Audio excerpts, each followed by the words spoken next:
Bart Ehrman tries to explain where the idea that Jesus was divine, that Jesus was God in the flesh, to use John's expression, where that came from. And so he argues that it actually is very early, which is an interesting view. I mean, I agree with him there.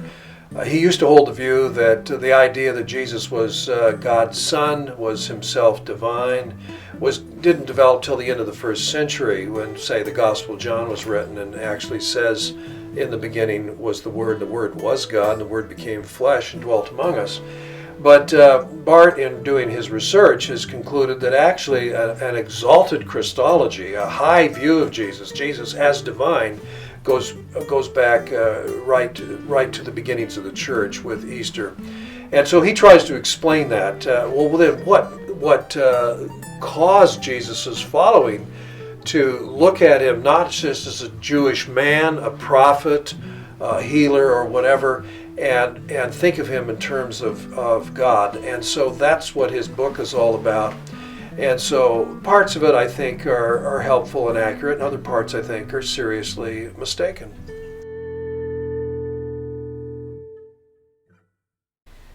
Well, here is the book, and the person who got it going and is first mentioned on the book is Michael Bird. And he served as the editor and organizer, and I think did a great job. And he recruited me and Simon Gathercall of Cambridge University, Charles Hill, and also Chris Tilling. And so we are the writers of this book. Some people wrote 2 chapters, some of us wrote only 1.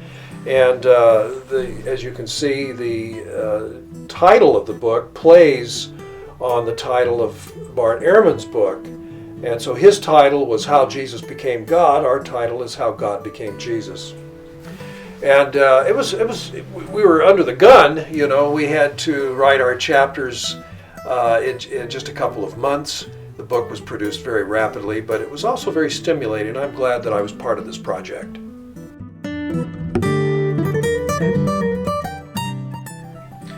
My assignment in our response book was to engage Bart Ehrman's chapters 4 and 5, where he talks about the role that the resurrection played in the early church getting the idea that Jesus really was God and not simply a mere human being. And so Professor Ehrman, I think, rightly begins with 1 Corinthians 15 and does rightly see that as extremely early. He recognizes that this creed that says Jesus that died according to the Scriptures, was buried, was raised according to the Scriptures, and then was seen by Cephas, which is the Aramaic name for Peter, rock, and then by the other apostles, by Jesus' brother James, by more than 500 at one time, and then last of all, seen by Paul. Professor Ehrman rightly sees that as pre-Pauline tradition that goes way back. In fact, he's willing to see it going back to before Paul's own conversion. Paul was converted 2 years, maybe at most 3 years, after the Easter event. The church is in its infancy. And so if it's before Paul, if it's tradition that he received, that would take it back to, who knows, perhaps even months after the Easter event. So he is right on that. It's a very early tradition. My problem with Professor Ehrman at this point, though, is not that. It's how he explains not just the resurrection, which in the end he denies, but even further back in history and logic, I disagree with what he says about Jesus' burial or lack of it, and Professor Ehrman's failure to engage archaeological evidence. There's not one archaeologist he engages at all, including his own colleague, Jody Magnus. He doesn't deal with Eric Myers and what he says about Jewish burial traditions. Eric Myers is a distinguished archaeologist at Duke University, and he doesn't engage Byron McCain, Jim Strange, my work, or anyone else who has looked at archaeology. So he makes a number of very questionable statements and in some cases flat outright wrong statements as well. And that leads him then to conclude that Jesus probably wasn't buried and probably wasn't in a tomb that would have been known to anyone, and therefore there would have been no empty tomb to find.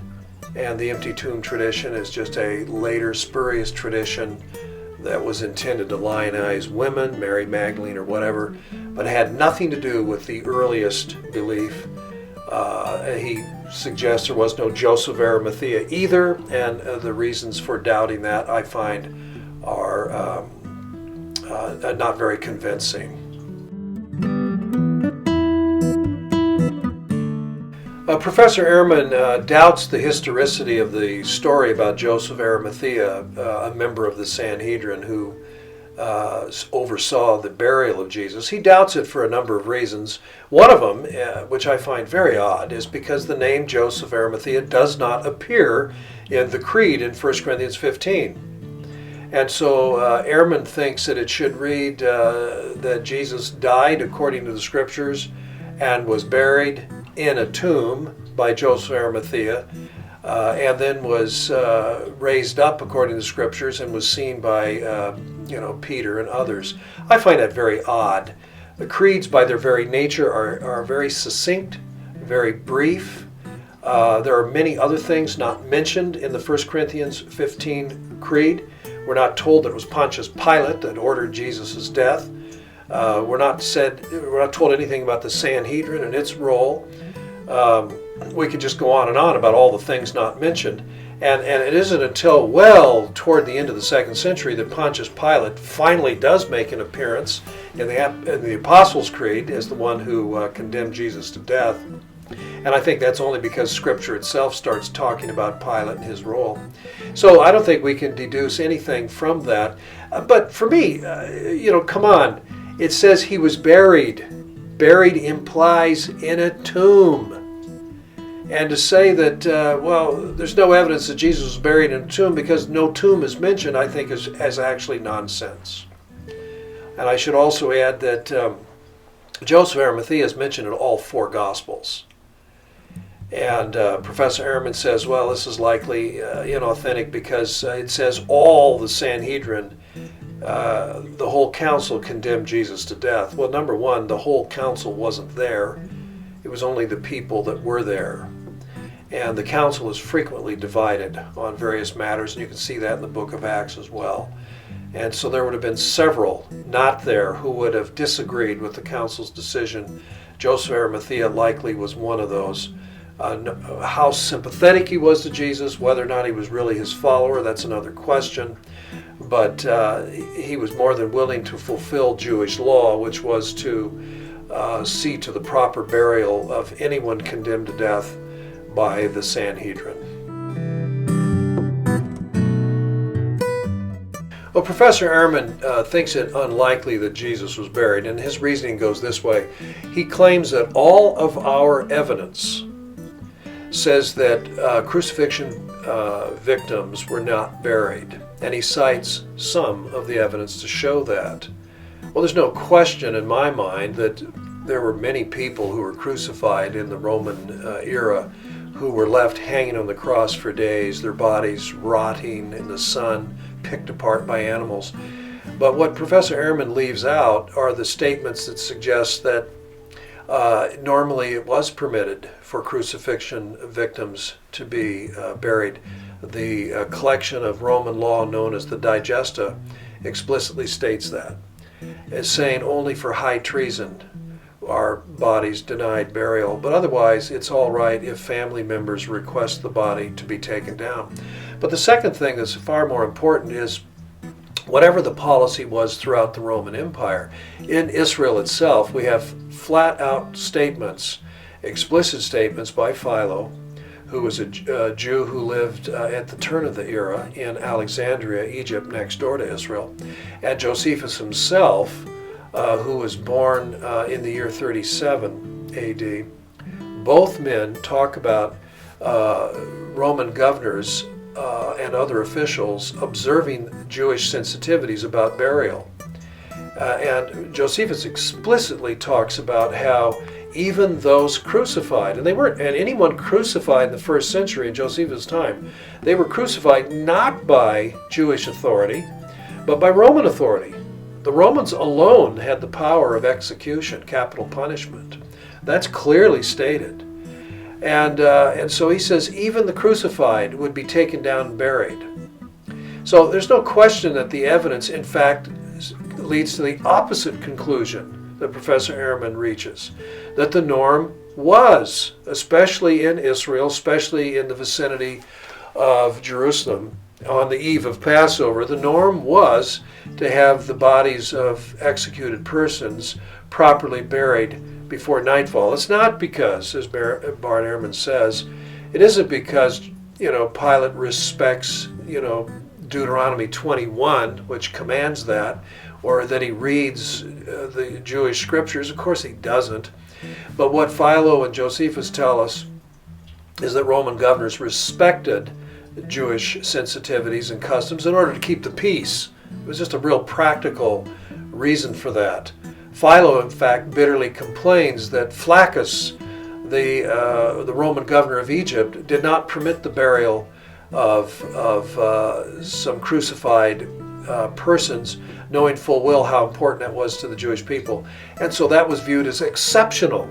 That is, not allowing the burial was exceptional.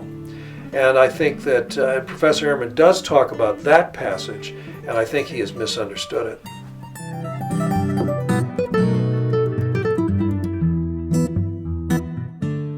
I think the most disappointing feature in this whole discussion in Professor Ehrman's book is that he does not follow what the archaeologists say. He doesn't follow what the experts in Jewish burial traditions, and there are many that I've already mentioned and more. He doesn't follow any of them. Instead, he follows a chapter that was published 20 years ago by John Dominic Crossan, a chapter that was then turned into an infamous book called Who Killed Jesus? And it was published in 1995.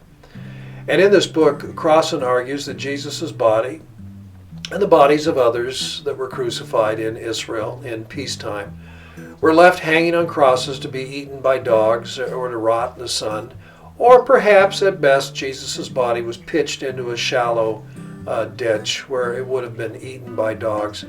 This theory has been repudiated by, as far as I know, by all archaeologists, Jewish historians, whether Jewish or Christian, doesn't matter, as almost certainly incorrect.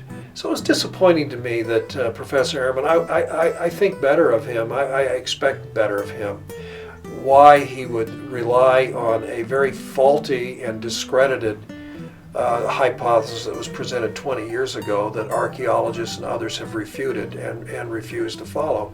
So that was very disappointing. I would have thought he would have done better work on that.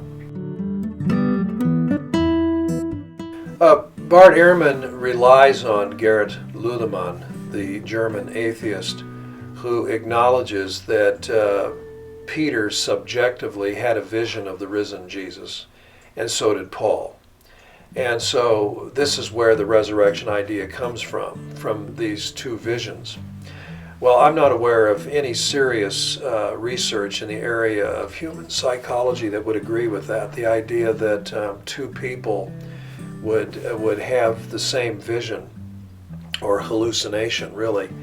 And Ludemann thinks that spousal psychology can come into play, where a woman who's been married for 50 years, her husband dies, and then in the days, weeks following, she thinks she sees her late husband. So it's a spousal type of psychology. Well, what relevance does that have for someone like Peter, who was a disciple of Jesus for a couple of years? Is not married to Jesus for 40 years. He's his disciple for a couple of years. How does spousal psychology explain a vision like that? And who's Paul? Paul's not a disciple. There is no kinship. There is no familial connection. There is no deep pathos that would explain a vision like that. So I find that very, very flimsy. And yet this is the avenue that Bart explains. And of course, I think he very flippantly brushes the whole problem aside by saying, look, there's no burden on him to explain Easter or the resurrection appearances, because any explanation, as he puts it, potentially any explanation is better than the explanation that Jesus was raised from the dead. And I found that really interesting, especially because in a debate that I participated in 3 years ago, it involved others, but it also involved Bart Ehrman. And one of the people challenged him by saying, Professor Ehrman, I think what you are exhibiting here is an anti-supernatural bias. You have a worldview that is purely secular, purely naturalistic, that excludes the possibility of God or the possibility of the supernatural. And he reacted actually very angrily to that, said, oh no, that's not true at all. But I think that's exactly what's going on here. When he says something like any explanation is to be preferred to a supernatural one, namely the resurrection. So we could end up just being agnostic, saying we don't know what happened, or we can end up selling out to a very implausible alternate theory to avoid what I think is rather solid and very coherent evidence centered on eyewitness testimony involving not just Peter and Paul, but Jesus' brother James, and probably Jude as well, the rest of the disciples, and even, as Paul says in one case, 500 all at one time. So I think the resurrection, the evidence for it is far better than what Professor Ehrman has allowed, and I'm not very impressed with what I think is a pretty shabby treatment of that evidence.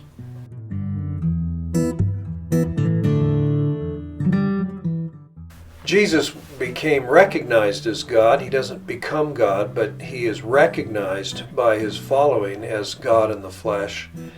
And this is observed, first of all, prior to Easter in his authority, forgiving sins, the instantaneous healing, and other works of power. The disciples began to suspect that this is no ordinary prophet, no ordinary human, but somebody far above and beyond that.